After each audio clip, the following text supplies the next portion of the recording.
வணக்கம்.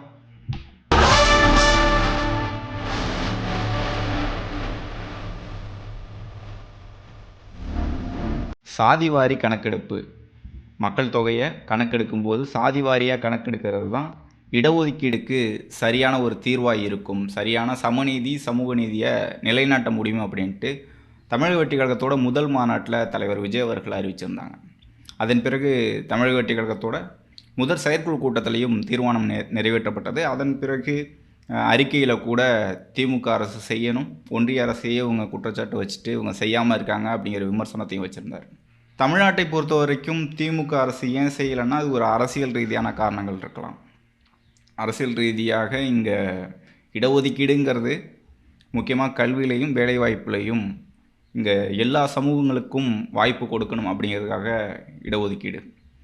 இந்த சாதிவாரி கணக்கெடுப்பு எடுத்தால் அரசியல் ரீதியாகவும் இங்கே எம்எல்ஏ, எம்பி, எத்தனை தொகுதிகள், யார் யாருக்கு எந்த அமைச்சரவை இப்போ பொறுப்புகள் கொடுக்கறது அப்படிங்கிற ஒரு சிக்கல் வரும்ட்டு திமுக அச்சப்படுது அப்படிங்கிற விமர்சனம் தொடர்ந்து வைக்கப்படுது. பிஜேபி இதை எடுக்க மாட்டாங்க அப்படின்ட்டு தொடர்ந்து காங்கிரஸும் திமுகவும் மற்ற கட்சிகளும் சொல்லிக்கிட்டு இருந்த நிலையில் பிஜேபி அறிவிச்சிருக்கு சாதிவாரி கணக்கெடுப்பு எடுக்கிறதா. 2021 மக்கள் தொகை கணக்கெடுப்பு எடுக்கலை, கொரோனா காலகட்டத்தில். இதன் பிறகு எடுக்கும்போது சாதிவாரியாக எடுப்போம் அப்படின்னு சொல்லியிருக்காங்க. இப்போ இடஒதுக்கீடுக்கு சாதிவாரி கணக்கெடுப்பு எந்தளவுக்கு முக்கியம், இடஒதுக்கீடு எந்தளவுக்கு முக்கியம், இங்கே இடஒதுக்கீட்டில் என்னென்ன சிக்கல்கள் இருக்குது, எந்தெந்த கட்சிகள் எந்தெந்த அமைப்புகள் என்ன மாதிரியான கோரிக்கைகள் வச்சுக்கிட்டு இருக்காங்க. குறிப்பாக இடஒதுக்கீடு பற்றி பார்க்கும்போது தமிழ்நாட்டில் 69% இடஒதுக்கீடு இருக்குது. மற்ற மாநிலங்களை விட தமிழ்நாடு தான் அதிகமாக இருக்குது. இப்போ இடஒதுக்கீடு அப்படிங்கிறது இங்கே இதற்கு முன்பு இருந்த சமூக அழுத்தம், சாதி ரீதியான ஏற்றத்தாழ்வுகள், கல்வி ரீதியான ஒரு வாய்ப்புகள் மறுக்கப்படும் போது, வேலை வாய்ப்பு ரீதியாக பொருளாதார ரீதியாக வாய்ப்புகள் மறுக்கப்படும் போது அதை ஈடுகட்ட, அதை சரி செய்வதற்காக தான் இடஒதுக்கீடு கொண்டு வரப்படுது. இப்போ கல்வியில் இடஒதுக்கீடு அப்படிங்கிறது திமுக மீது விமர்சனம் வைக்கிறதுக்கான காரணம் நீதி கட்சி தொடக்கம் பிராமணர் அல்லாதோர் இயக்கம் தான் நீதி கட்சி. அதன் பிறகு பெரியார் அவர்கள் போராட்டம், அதன் பிறகு தீகாவுக்கு பிறகு திமுக. இந்த பாரம்பரியத்தில் சமூக நீதிக்காக தொடங்கிய இயக்கமே ஏன் சாதிவாரி கணக்கெடுப்பு எடுக்க தயங்குது அப்படிங்கிறத விமர்சனம். தொடக்கத்தில் பிராமணர்கள் தான் ஆதிக்கம் செலுத்துகிறாங்க, கல்வியிலையும் வேலைவாய்ப்புலையும் அரசு பதவிகளையும் அரசு பொறுப்புகளையும் பிராமணர்கள் மட்டுமே இருக்காங்க. இங்கே இருக்கக்கூடிய பிற்படுத்தப்பட்ட சமூகங்களுக்கு, மற்ற சமூகங்களுக்கு, ஒடுக்கப்பட்ட சமூகங்களுக்கு வாய்ப்பு கொடுக்கல அப்படிங்கிறது தான் தொடக்க காலத்திலேருந்து போராட்டமாக இன்று வரைக்கும் இருக்குது. அப்படி வந்த இயக்கம் தான் திமுக. அது இன்றைக்கு தயங்கிறதுக்கான காரணம் அரசியல் ரீதியான காரணம். இடஒதுக்கீடுக்காக சாதிவாரி கணக்கெடுப்பு எடுக்கிறது இங்கே இருக்கக்கூடிய சமூகங்களோட எண்ணிக்கையில் இவர்களோட பொருளாதாரம், கல்வி ரீதியான உயர்வு எந்த அளவுக்கு இருக்குது. ஏன்னா இப்போ 10.5% இடஒதுக்கீடு வன்னியர்களுக்கு கொடுக்கும்போது அதை மதுரை உயர்நீதிமன்ற கிளை ரத்து செய்யுது.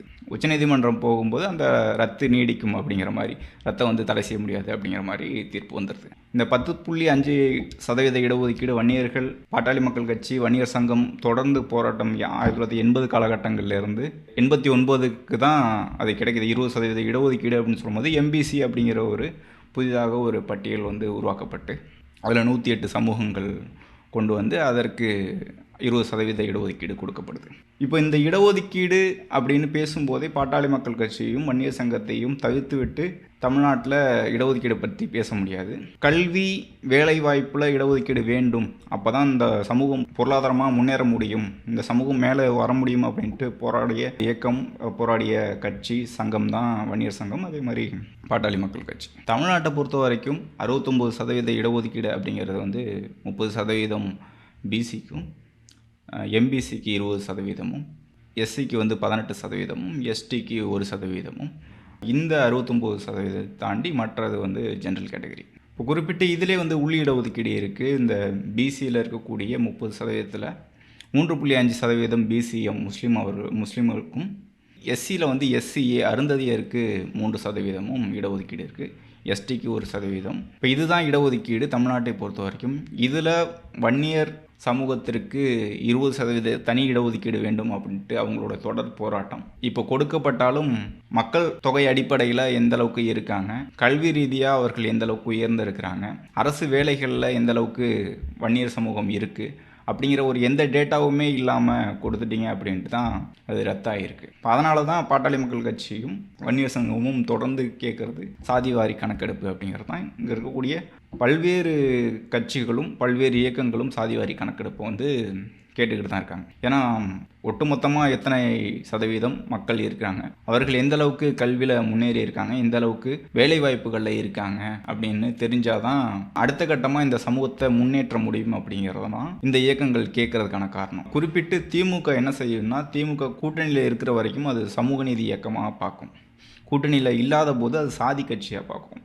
பாட்டாளி மக்கள் கட்சி திமுக கூட்டணியில் இருந்தால் அது சமூக நீதி இயக்கம், திமுக கூட்டணியில் இல்லைன்னா அது சாதி கட்சி. இப்போ திருமாவளவன் அவர்கள் திருமாவளவன் அவர்கள் திமுக கூட்டணியில் இருக்கார். அவர் திமுக கூட்டணியை விட்டு வெளியில் வந்தார்னா அவர் கட்சியை வந்து ஜாதி கட்சியாக பிராண்ட் பண்ணும் திமுக கட்சியினர். அப்போது இங்கே இருக்கக்கூடிய எல்லா இயக்கங்களுமே சமூக ரீதியாக அவர்களுடைய சமூகத்திற்கான ஒரு இடஒதுக்கீடு இடப்பங்கீடு வேண்டும் அப்படிங்கிற கோரிக்கை வைக்கிறாங்க. அது நியாயமான ஒரு கோரிக்கை. ஏன்னா இங்கே பல்வேறு சமூகங்கள் ரொம்ப பின்தங்கி இருந்தாலும் அவர்களுக்கு கட்சியோ இயக்கமோ அமைப்புகளோ பேசுகிறதுக்கு ஆட்கள் இல்லாமல் அவர்களை முன்னேற்றுவதற்கான ஒரு சாத்தியமே இல்லாத ஒரு சூழல் தான் இருக்குது. அரசியல் ரீதியாக இங்கே எம்எல்ஏ எம்பி சீட்டுகளும் கொடுக்கப்படாது.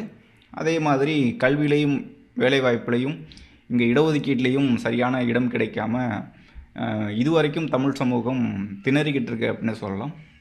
அப்போது எல்லோருக்கும் நாம் வந்து இடஒதுக்கீடு கேட்கணும், எல்லோருக்கும் இடஒதுக்கீடு கிடைக்கணும், எல்லோருக்கும் சமமாக கிடைக்கணும் அப்படின்னா சாதிவாரி கணக்கெடுப்பு வேண்டும் அப்படிங்கிறது தான் இறுதியாக வந்து நிற்கக்கூடியது. இப்போ பாட்டாளி மக்கள் கட்சியும் வன்னியர் சங்கம் குறித்தும் பேசினேன். அது இல்லாமல் தமிழ்நாட்டில் இருக்கக்கூடிய இயக்கங்கள் ஒவ்வொரு இயக்கங்களுமே தன்னுடைய சமூகத்திற்கு ஏற்றாற் போல் இடஒதுக்கீடு வேண்டும் அப்படிங்கிற கோரிக்கை வச்சுக்கிட்டே இருக்குது. இப்போ குறிப்பிட்டு கிருஷ்ணசாமி அவர்கள் தேவேந்திர குல வேளாளர் வந்து பட்டியலேருந்து வெளியேற்றணும், தனி இடஒதுக்கீடு கொடுக்கணும்னு சொல்கிறாரு. அதே மாதிரி இங்கே உள் இடஒதுக்கீடுனால எங்களுக்கான வேலைவாய்ப்பு பறிக்கப்படுது, எங்களுக்கான கல்வி உரிமை பறிக்கப்படுது அப்படிங்கிற குற்றச்சாட்டு. இதை தொடர்ந்து எல்லா அமைப்புகளும் முக்கியமான அமைப்புகள் எல்லாமே வைக்கிறாங்க. திருமாவளவன் அவர்களும் சமீபத்தில் வச்சுருந்தாங்க. அதற்கு கடுமையான இடஒதுக்கீடு குறித்து அவர் பேசிய பிறகு கடுமையான எதிர்வினைகள் வந்ததை பார்க்க முடியுது. அப்போது இங்கே எந்தெந்த சமூகம் எந்த அளவுக்கு உயர்ந்திருக்கு, எந்தெந்த சமூகங்களுக்கெல்லாம் இன்னும் இடஒதுக்கீடு வேண்டும் அப்படின்ட்டு இந்த சாதிவாரி கணக்கெடுப்பு எடுத்தால்தான் இதற்கு சரியான தீர்வு அப்படின்னு பார்க்க முடியுது. இது இல்லாமல் இங்கே மத்தியிலே இருக்கட்டும் மாநிலத்திலே இருக்கட்டும் இது இல்லாமல் இருக்கக்கூடிய இடஒதுக்கீடுகள்னால் இடபிள்யூஎஸ் இப்போ 10% வந்து பொருளாதாரத்தில் பின்தங்கியவர்களுக்கு ஒன்றிய அரசு அறிவித்தது.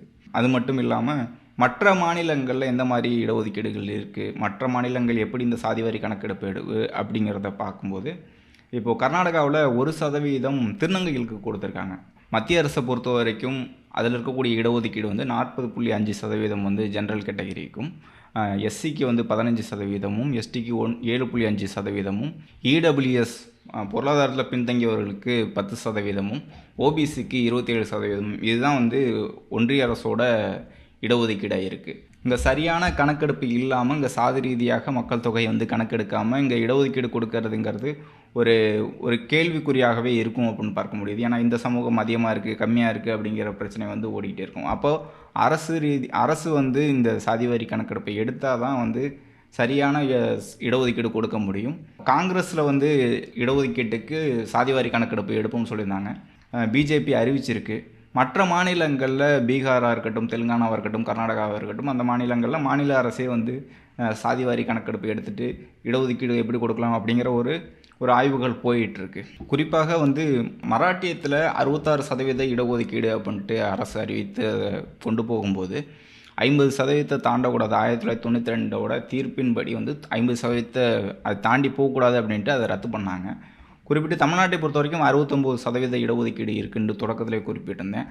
அதற்கான வரலாறு எப்படி தொடங்குச்சு எப்படி வந்துச்சு அப்படின்னு சொல்கிறேன். 1951 வந்து தொடக்கத்தில் 49% இருந்த இடஒதுக்கீடு 71 கருணாநிதி அவர்கள் வந்து அதை 49% உயர்த்தினாங்க. அதன் பிறகு எம்ஜிஆர் அவர்கள் பொருளாதார இடஒதுக்கீடு அப்படின்னு அறிவித்தார். அதன் பிறகு அது போராட்டத்தினால நிறுத்தப்பட்டது. 1980களில் 68% இடஒதுக்கீடை எம்ஜிஆர் அவர்கள் கொண்டு வராங்க.